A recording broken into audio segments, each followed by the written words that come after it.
Welcome back to Gold and Black Live. He's Brian, I'm Kyle. Thanks to our sponsors, Hilton Garden Inn. When tomorrow is a big day, stay at HGI tonight. State Farm agent Trent Johnson. Visit Trent on the web at trentismyagent.com. Triple X Family Restaurants on the hill but on the level, a Purdue tradition since 1929. And Basham Rentals, visit bashamrentals.com. All right, Brian, let's talk a little bit of recruiting. We had a question from Matt on the interwebs. He wants to know if you think that Painter will recruit a JC big man for next year. Yeah. Whether it's a junior college guy, a high school guy, a prep school guy, a fifth-year transfer, they have to get some size for next year's team. Especially if you want to keep, well, absolutely, if you want to keep Caleb Swanigan at the 4, almost exclusively, you have to get a center to come in to eat A.J. Hammond's minutes. Otherwise, Isaac Haas is your 5, Caleb Swanigan's your backup center. So if you want the model to continue of Caleb Swanigan seeing almost 100% of his minutes at the 4, you have to go and get somebody who can play right away. You have to be able to replace your depth up front if you want to keep this thing going the way it's going right now. You think they'll recruit 2 players in the spring?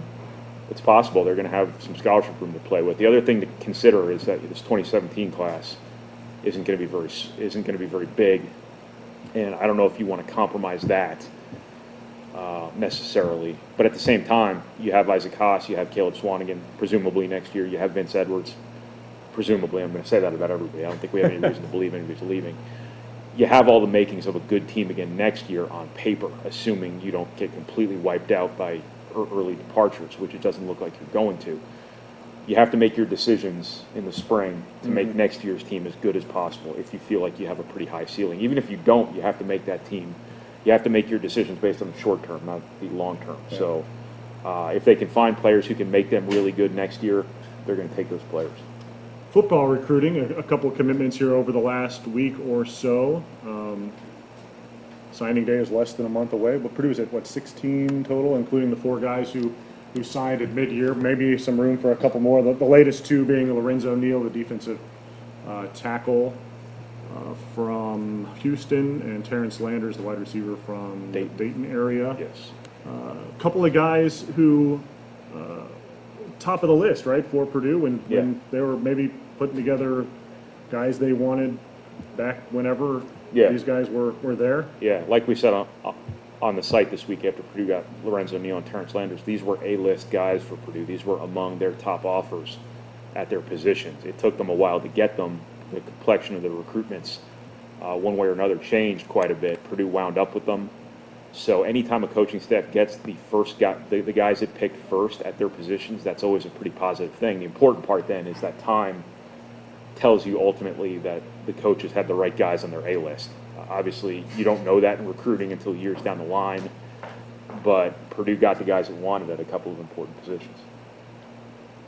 Wide receiver being one that they needed another guy, and Landers' recruitment was a little bit interesting in that he made some announcements, not about necessarily where schools, although he was committed to a different school, but they had a coaching change anyway. But Purdue hopes to get him on campus. They at least, at the very least, have secured his commitment, right? And he's a guy who seems to have some ability. Yeah, Purdue might have a guy or 2 in this class that's going to have to sweat out from a qualification standpoint at the end. If they don't get them, ultimately, I'd imagine they'll probably go to junior college. Maybe you get them on the back end, which still is important because you're still getting a player you wanted to get at some point in time. But Purdue's going to have to kind of wait and see on Terrence Landers. I know there's going to be some academic hurdles he's going to have to overcome here. That's the reason his recruitment went the way it went, where I think, as you mentioned before, there were a couple of benchmark dates for an announcement that never materialized. Finally, he announced the other day that he has committed to Purdue. Purdue's willing to take the commitment. It's just a matter, and then sign him next month, next month, and then see what happens. You have to get talent. I think Purdue right now is in a situation where you have to get players, and if you have to take a risk on a guy, really it's not a risk because if he doesn't make it, what have you lost? But you have to get players any way you can get players right now. And I can tell you about Terrence Landers, having seen him play basketball, having seen him at a football camp. He is a talent. He's a 6'4" guy who can run, really good athlete, really good body control. Just kind of right out of central casting for that big, long, rangy, downfield sort of target. A really, really talented player. It's just a matter of him bringing it all together in all phases of his game and life. When Terry Malone was on earlier, he was nervous talking about quarterback recruiting because of NCAA rules. You are under no such I can restrictions. say whatever I want. It's the internet too, so you can literally say whatever you want. I almost just said something I shouldn't have said. So. They need a quarterback, though. You Yeah. can't go Oh, into no, a you season with absolutely, two you absolutely guys. have to. You can't go into next season with 2 scholarship quarterbacks. You just can't. You just can't do it. That's a Yeah. really precarious situation to be in. If you have any say in the matter, you really need another option there. If it's a walk-on who you can trust to, play, great. Otherwise, if it's somebody who's talented enough to be on a scholarship, great. But at the same time, if you sign a freshman and you have to turn to him and you have to pull him out of redshirt and he's not prepared with any sort of game plan because he's not been practicing Purdue's offense for half the season, how much better are you? Yeah.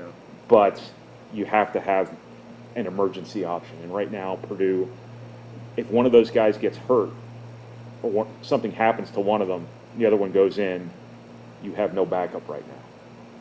So it would really, if you could find a junior college guy with a little bit of experience, maybe somebody whose expectations at this point in the recruiting process aren't going to come in and start for you, but he could be a good stopgap in your program, an older, more mature guy who can know the playbook, run practice pretty well. That would seem like a good option if they can find that guy. If they can sign a high school guy who's talented enough to be somebody that they want in their program for 5 years to potentially be a starter down the line, that's good too. But the short-term need probably right now exceeds the long-term need when you take into account that David Blau is a sophomore and Elijah Singlar is a redshirt freshman. Just looking at the football team in general and Terry Malone being the offensive coordinator and quarterbacks, they got to get that straightened out, right? I mean, if there's goal number one for the spring and for Terry Malone's offense and for what he wants to, be able to accomplish, whether it looks similar to what Michigan did in the early 2000s when he was there, or if it looks more wide open than that, whatever it ends up being, the scheme, they need somebody under center who can successfully get the ball to the right spots. You need 2 things above all else. You need an identity on offense. You need to know what you do, and you need to do your best to do it well every time you do it. You have to have a system and identity that you recruit to, you develop people toward. You don't do something different every single week. And you have got, for the 3rd year in a row, we're saying this, or whatever it is, you have got to get a situation where quarterback gets stabilized and quarterbacks improve. And you have not seen that at Purdue these last 3 years. Quarterback is changing every single fall. Young players come in, their best games are their first games, which is the opposite of the way it should be. Purdue has got to get to a situation where quarterback is not chaotic and players are improving from one week to another, one season to another, month to month, week to week, day to day, whatever else.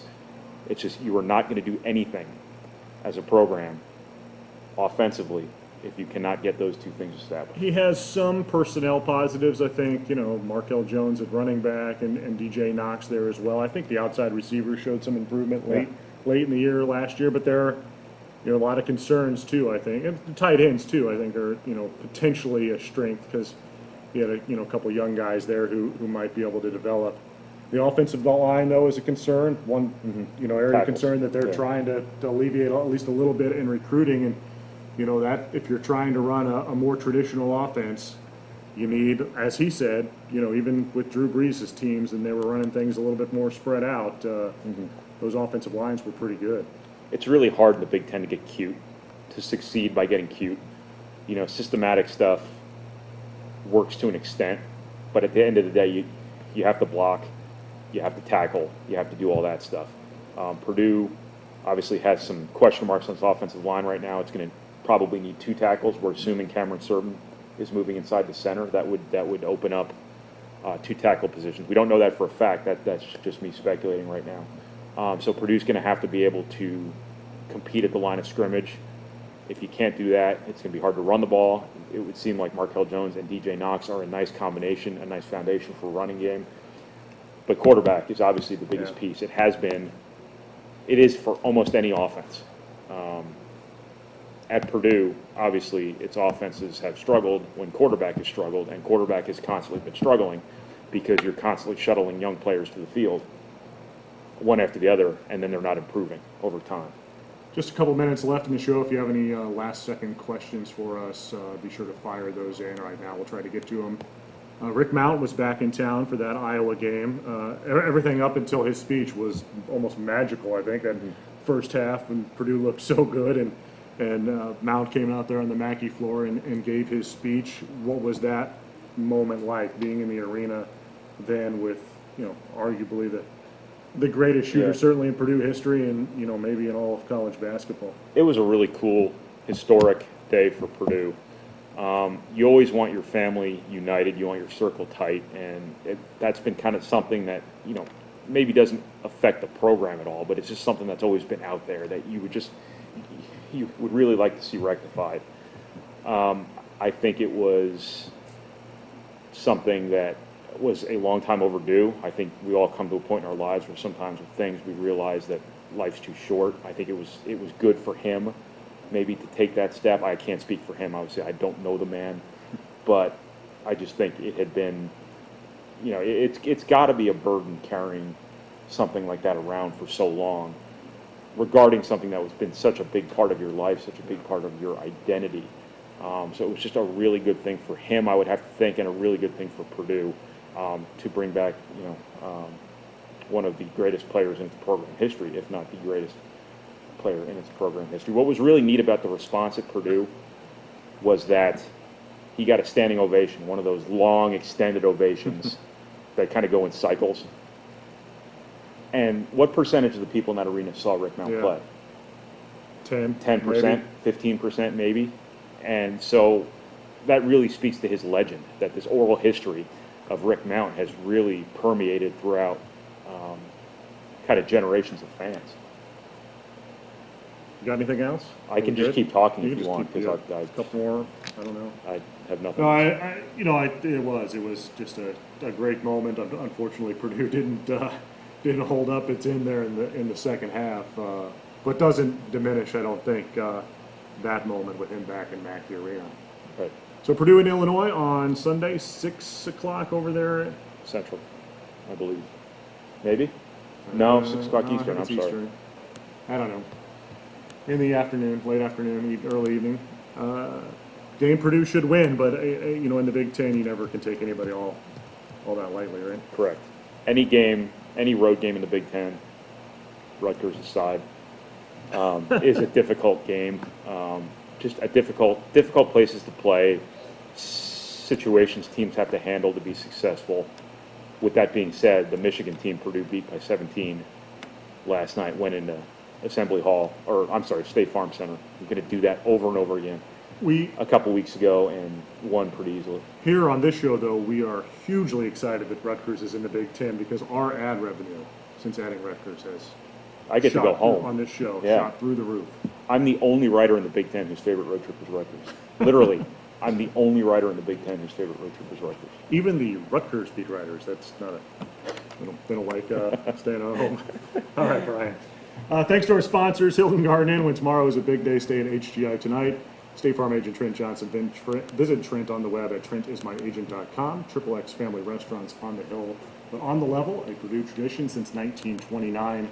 And Basham Rentals. Visit BashamRentals.com. Thanks to everybody in the back room. Thanks to you, the viewer at home or in your office. I'm sure it was a productive last hour, and thanks for your questions as well. Back, I assume we're back next week, 2 o'clock. Alan Karpick should be back here.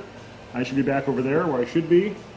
For Brian Newbert, I'm Kyle Charters. 2 o'clock next Friday. Thanks for watching Golden Black Live. Nice job, by the way. Thank you. You're welcome.